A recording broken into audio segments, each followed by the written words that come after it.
Shalom, selamat pagi bagi kita semua. Salam sejahtera, salam sehat selalu. Puji Tuhan kalau di minggu pagi ini kembali kita bertemu di channel YouTube Rahelia Pane. Kita bersyukur kepada Tuhan buat kebaikannya, kasih setianya terus menerus yang Tuhan nyatakan di dalam kehidupan kita. Bapak Ibu, saudara kasih Tuhan, saya juga percaya dan mengingatkan kepada kita semua kalau hari ini adalah hari Minggu untuk kita beribadah bersama. Saya berharap kita memang sudah mempersiapkan diri kita untuk pergi ke rumah Tuhan, untuk beribadah, bertemu dengan Tuhan, dan juga bertemu dengan teman seiman.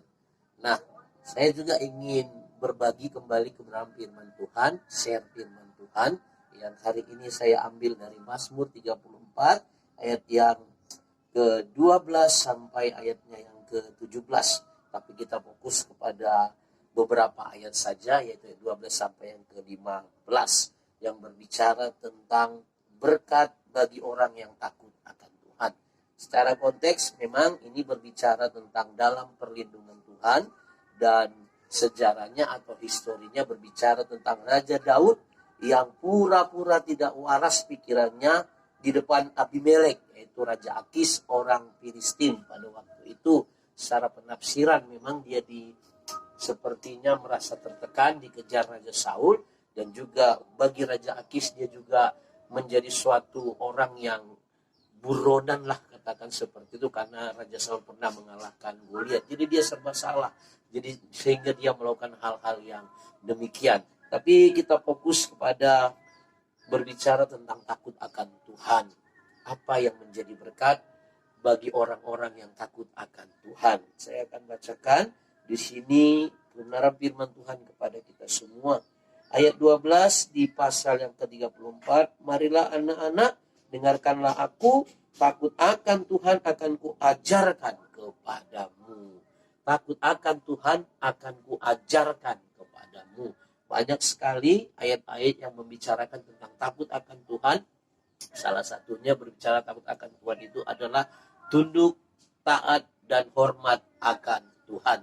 Tapi di ayat ini memang takut akan Tuhan berbicara tentang beberapa hal, yaitu nanti kita perhatikan satu persatu.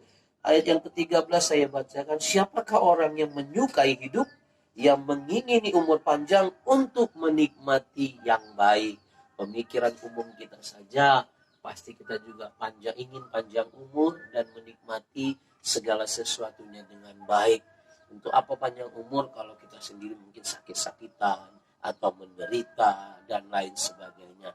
Kita pasti memiliki satu kerinduan, kita panjang umur dan menikmati yang baik. Nah, di sini diajarkan takut akan Tuhan itu memberikan pemahaman kepada orang-orang yang di sini dikatakan untuk melakukan hal-hal yang demikian.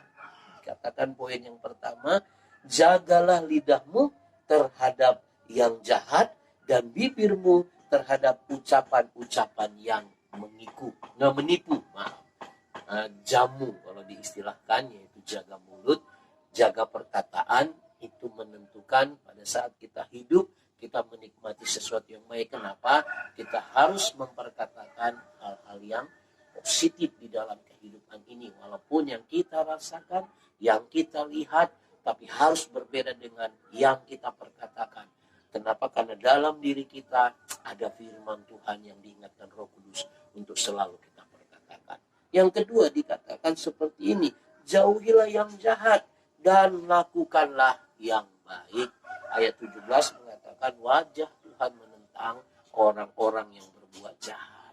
Jadi bukan hanya orang lain yang menjadi musuh kita, tapi orang yang berbuat jahat itu juga menjadi musuhnya Tuhan. Hal itu menandakan bahwa orang tersebut bukanlah orang yang takut akan Tuhan. Karena orang yang takut akan Tuhan juga diartikan mereka adalah orang-orang yang melakukan perintah Tuhan. Carilah perdamaian, ini 15 yang terakhir, dan berusahalah mendapatkannya. Carilah perdamaian, usahakan. Ini juga tentang perilaku kehidupan kita, ketekunan kita, kesabaran kita untuk menciptakan sesuatu yang baik. Ini juga yang dipesankan Yesus kepada para murid di dalam ucapan bahagia. Orang-orang yang berbuat damai itu adalah orang-orang yang disebut anak Allah.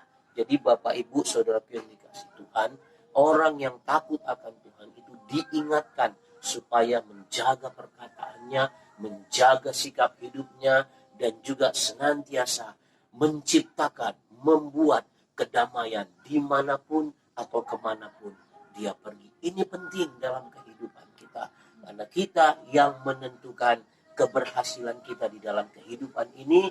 Kalau kita mau melakukan firman Tuhan, melibatkan Tuhan dalam hidup kita, percayalah Tuhan pasti menghargai, bahkan memberkati orang yang takut akan Tuhan Yesus Kristus. Puji Tuhan, ini yang bisa kita dengar, saya sharingkan kepada kita kebenaran firman Tuhan.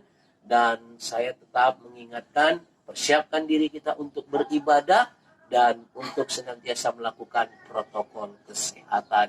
Terpujilah Tuhan Yesus Kristus yang kita agungkan dari selamanya sampai selama-lamanya. Shalom.